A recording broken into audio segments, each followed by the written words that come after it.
Good evening and many thanks for joining us. I am Ansmane Sonyasi and this is QTV News coming to you live from our studios on Caraba Avenue.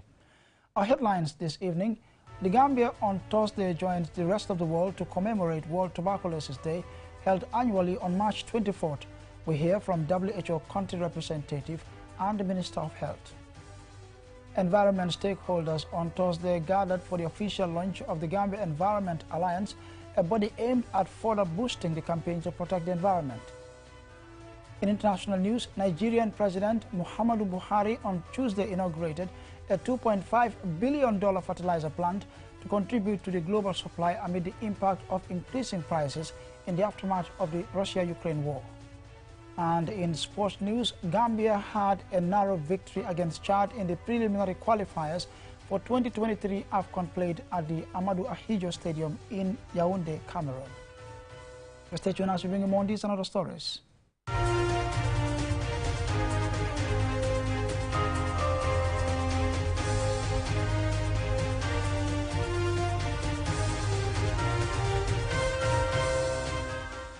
And we now take a look at the news in detail. The Gambia on Thursday joined the rest of the world to commemorate World Tuberculosis Day, held annually on March 24th. Dr. Ahmadu Lamin Samate, the Gambia's Minister of Health, spoke on the significance of the day. Ajibintu Drame reports. The deadly tuberculosis virus is the 13th leading cause of death and second leading infectious killer after COVID. World TB Day is commemorated annually to raise public awareness of the deadly virus and to reaffirm global commitment to set up efforts to end the global TB epidemic. Dr. Lamin Samate, the Minister of Health, reminds the public of this global health threat. World TB Day is a day set aside to remind people of the global health threats presented by tuberculosis and to recognize the collective efforts of all countries and partners in the fight against tuberculosis. Ladies and gentlemen, TB remains a disease of great public health importance globally, and the Gambia is no exception. Dr. Samate says the Gambia has made significant progress in the fight against TB and thanked partners, health workers, Global Fund, and private sector in supporting to combat TB in the Gambia. He adds that this year, there will be a series of activities to raise public awareness of TB and HIV. In the Gambia, diagnosis and treatment of TB is provided free of charge to all, irrespective of nationality, and there has never been stock out of anti-TB drugs in the country. In addition to TB treatment, the Ministry of Health is also providing nutritional support to all drug-resistant TB cases and transport refund to all bacteriologically positive pulmonary TB patients. As the theme for this year calls for investment, Dr. Samate urges for more investment to end TB. He states that the ministry has expanded diagnostic and treatment facilities countrywide, which has resulted in improved access to TB services. People have to be healthy to be able to participate effectively in the development process, particularly in the implementation of the National Development Plan. The theme for World TB Day 2022 conveys the urgent need to invest resources to ramp up the fight against TB and achieve the commitments made by global leaders. This is especially critical in the context of the various disasters, including the COVID-19 pandemic, conflicts around the world, amongst other disasters that have affected progress to end TB. Ajibintu Drame, QTV News. And still on Tuberculosis Day, representative of the World Health Organization in the Gambia also gave a statement on the importance of the day. For the money has the rest of that story. Tuberculosis, TB, is a potential serious infectious disease that mainly affects the lungs. The bacteria that causes tuberculosis are spread from person to person through tiny droplets released into the air via coughs and sneezes. The theme for this year is Invest to End TB. Dr. Desta Turune, World Health Organization country representative in the Gambia, emphasizes the urgent need to invest the resources necessary to fight the disease. Increased funding from domestic sources and international donors is urgently needed if we are to counteract a reversal of the significant gains made against TB in the past decades. Dr. Desta Turune says at the UN high-level meeting on TB in 2018, world leaders have agreed to mobilize $13 billion per year to finance TB prevention and treatment by 2022 and promised another $2 billion per year for TB research in the face of growing concerns around drug-resistant TB. In Africa, governments contribute only 22% of the resources required to deliver adequate TB services, with 44% going unfunded, seriously impeding efforts to reduce the TB burden. Dr. Turune tells us the African countries that are domestically funding to support TB prevention and treatment activities and why it is important to do so. South Africa and Zambia are the best examples of high-burden countries that have steadily increased domestic funding, specifically allocated to tuberculosis. In 2020, South Africa provided 81% of the domestic funding to support TB control activities. Zambia has increased its domestic funding sevenfold since 2015. To reach the target, TB incident will have had to record an annual decline of 4 to 5% in 2020, increasing to 10% per year by 2025, and then to an average of 17% annually in the following decade. Dr. Desta explains the impact of TB in 2021. The world saw an increase in the number of global TB diseases for the first time in over a decade in 2021. With this, he reiterates the importance of investment in the response against TB for African countries. Today, I call on governments to mobilize additional domestic finance for TB control, including contributions to the Global Fund, which last month launched its United States dollar of $18 billion, seventh replenishment campaign in a bid to counter the catastrophic impact of COVID-19 on the fight against TB. Investment in the fight against TB and in TB research in order to accelerate technological breakthroughs and uptake of innovations towards ending TB by 2030. Reporting for QTV News, I am Fode Mane. Environment stakeholders on Thursday afternoon gathered for the official launch of the Gambia Environment Alliance, a body aimed at further boosting the campaign to protect the environment. Alusise tells us more. The Gambia Environment Alliance was established and registered in June 2021 as the first governing body of over 20 civil societies and community-based organizations working to protect and restore the environment. The Alliance also promotes environmental awareness, protection, restoration, and climate action in the Gambia. The official launch, held at a local hotel in Kololi, was attended by scores of environmental activists and policymakers. This alliance is meant to amplify the different voices to create a wider and bigger impact on the protection of the environment. Mamadou Inkeba, president of the Gambia Environment Alliance, applauded the support received from the British High Commission in the build-up to the launching. Today is a very great day for us at the GEA because the initiative and the idea was born, but having the British High Commission support the initiative to make sure that we stand on our feet, and here we are today to launch this great alliance.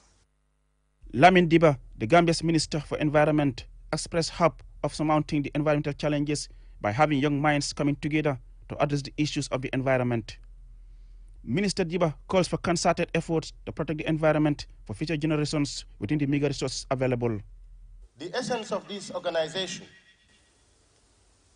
will help us to avoid duplication and waste of meager but needed resources in our different areas of intervention. And it will help us as a government to know who are our partners and where you are operating and what you are doing, and help us in our planning process. The Gambia's Environment Minister asks the Alliance of his ministry's support to realize the purpose for forming the body, as he acknowledged the crucial role of the CSOs. David Belgrove, British High Commissioner to the Gambia, whose government is in the lead to combating climate change, advocate the need for more action in tackling climate change, a global menace. We need to build on your experience, on your organisation to take this forward. COP26 is very much about turning policy into action, and this is why this is important today. And to get CSOs working together with the government and very much also the private sector is what this is all about. Janet Rogan, British COP Regional Ambassador for Middle East and Africa, said the deliberation and outcomes from COP 2016 shows there still exist gaps to tackle climate change and the need for more global partnership in raising the required resources. And we have COP26, which really brought together so many ideas. We had every country coming up with its new NDC, nationally determined contribution for reducing emissions. And the Gambia, again, I have to congratulate because it's one of the most forward-leaning for targets of any country, whether it is the Northern Hemisphere or the Southern Hemisphere, East or West. So this is a great thing to congratulate the leadership of government, but also the leadership and participation of civil society and the private sector. It is hoped that these attendees will go beyond the launching to action to impact on the lives of the people in relation to the environment, which is connected to our everyday life. Reporting for QTV News, I am Aliou Cisse. The report there by Aliou Cisse will lead us to a short commercial break, but when we return, we have more local, international and sports news. Don't go away.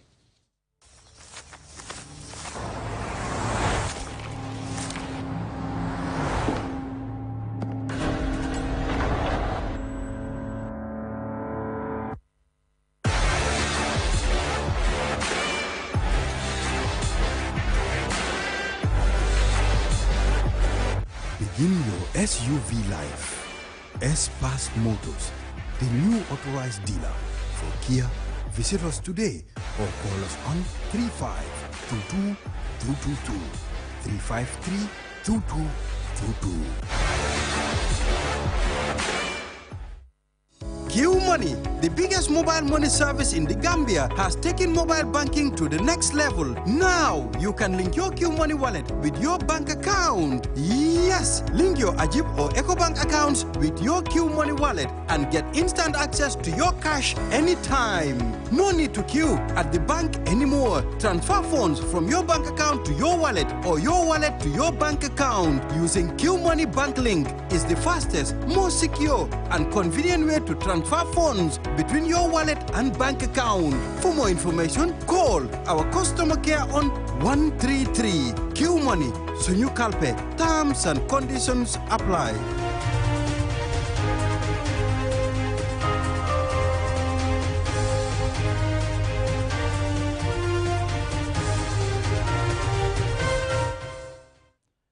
Welcome back. Be reminded that you're following QTV News and we're coming to you live from our studios on Caraba Avenue. Now, the National Female Artists Association, NAFA, held their Congress on Thursday to elect new executive to steer the affairs of the association. This is the first elective Congress held since the association was formed in 2005. Our reporter Mahmoud Gajaga attended the event and he now reports. An executive committee that has been at the helm of the National Female Artists Association, NAFA, for 17 years has finally stepped aside to give way to younger female artists. The outgoing executive was led by Sambu Suso. She says it is time to hand over the leadership to others. As the NAFA Association for the past 17 years, been working together hand in hand in mutual respect, in honor and dignity. So for these young ones coming to take over this leadership, I would please like to plead with them to work hand in hand together like a big family. We are here to guide you people, inshallah Rabbi. The umbrella association, Gambia Musicians Union, also attended the event. Pamodu Sarr, the president of the Musicians Union, called for institutionalization of the association to have a successful tenure in office as a new executive. If the female artists want to work independently, I am sorry, it's not going to work. But if the music union and all other arms of the union want to work independently, it's practically not going to work. So we have to work with concerted effort to make sure we complement each other's efforts to make sure that at least by the time we get to the end of our different terms, we would have been able to celebrate different achievements at our own levels. Mariama Suso, spokeswoman of the Task Force Committee, highlighted some of the activities they've been engaged in. She says the association should unite in order to have more strength. As we elect the new executive today, NAFA intends to continue tradition and be more dynamic in embracing and working with other women groups in tackling national gender issues in health and education, either through direct financial support or raising awareness. Over the years, the association has faced a series of challenges, among them financing. Mohammed Sumare, program coordinator of the association, says they have been struggling with funding the past decade. We need that unification, that unity to protect our intellectual property, to protect our productions, our trademarks in this country. We are talking about copyright law, but do we protect ourselves? Do we are ready to protect ourselves? Do we understand the content we are producing? How you need to get your economic benefits, your intellectual property policy, economic benefits. Although the association has faced numerous challenges in the past, it is hoped that with the coming of the new executive, the National Female Artists Association, to put up better structures and activities to achieve its aims and objectives. Mamudu Kajaga, QTV News. Well, we wish the new executive all the best of luck, and we now take a look at international news in a moment.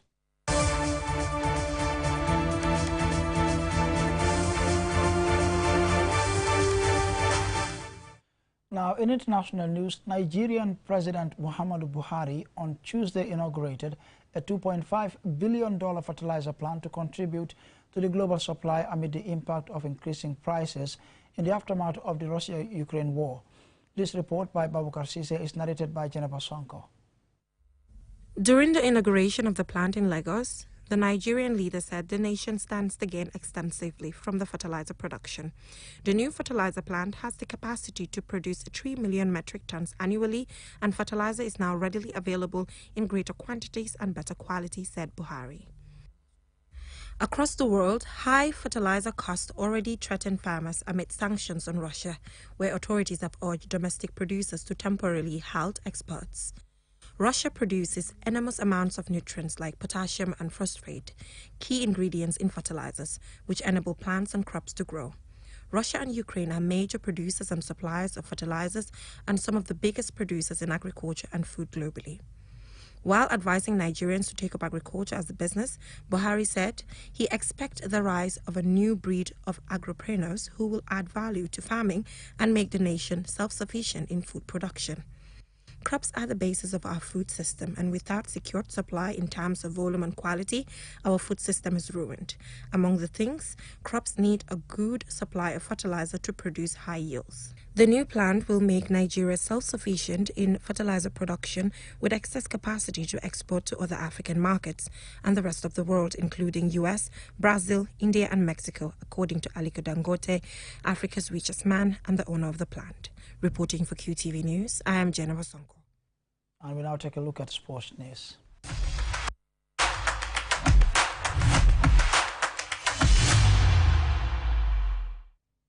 And some exciting news, of course. The Gambia had a narrow victory against Chad in the preliminary qualifiers for 2023 AFCON.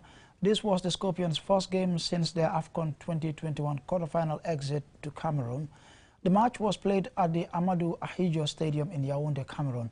Our sports reporter Modu Gajaga was monitoring, and he now reports. The late Babukal Traoré Steve strike ensured a first leg win for the Scorpions against Chad. Steve slotted in a beautiful ball following a silk pass from Musa Barrow before stylishly controlling the ball, destroyed the Chadian defense and scored a wonderful goal. Gambia had greater ball possession with several chances created, but failed to score most of their chances, even though the scoreline could have been flattering. Chad had their moments too, with their counter-attacking football, missing an opportunity from a header and a shot from a free kick which went wide. Head coach of the Scorpions says he is satisfied with the performance, but the scoreline could have been better. But I was not happy that it meant that it was still 0-0. I mean, for 90 minutes I was waiting for that opening goal. When we scored to 1-0, I was naturally satisfied, but it's not over. There was 5 minutes extra time and even more, and Chad did everything to equalize. So a coach can never be happy during the game. You can celebrate 90 minutes and lose the game. I like to be nervous 90 minutes and win the game. So sure, we can improve things, but I'm quite satisfied with the boys who came in. We had to make some tactical changes. We had not much time to train. And now tonight we're gonna fly to Casablanca. Tomorrow and the day after, there's some time to relax. And from Saturday we can start training. And then I have also 3 days time to train the team and to prepare our tactics. So hopefully we can be more ready and more stronger and prepared for the return match. Naturally, during a game, I'm never relaxed. I mean, 1-0, 0-0 doesn't mean anything. That final whistle counts, and then I can relax a little bit. Gambia will face Chad again in the return leg to be played in Morocco on Tuesday, the 29th of March. It would have been a home match for the Gambia, but unfortunately, the Independence Stadium is declared unfit by CAF to host international matches due to its bad state. Mamudu Gajaga, QTV News. Well, we wish the Scorpions all the best of luck in the second leg, and I'm afraid that's all about it. But before we take a leave of you, here's a recap of our main headlines. The Gambia on Thursday joined the rest of the world to commemorate World Tuberculosis Day, held annually on March 24th. We heard from Desta Tiruni, WHO country representative, and Dr. Ahmadou Lamin Samate, the Minister of Health, on the significance of the day. Environment stakeholders on Thursday gathered for the official launch of the Gambia Environment Alliance, a body aimed at further boosting the campaign to protect the environment. In international news, Nigerian President Muhammadu Buhari on Tuesday inaugurated a $2.5 billion fertilizer plant to contribute to the global supply amid the impact of increasing prices in the aftermath of the Russia-Ukraine war. And in sports news, Gambia had a narrow victory against Chad in the preliminary qualifiers for 2023 AFCON played at the Ahmadou Ahidjo Stadium in Yaoundé, Cameroon. That is all we have for you in this bulletin. Do join us at 10 p.m. for more news. Thanks for watching.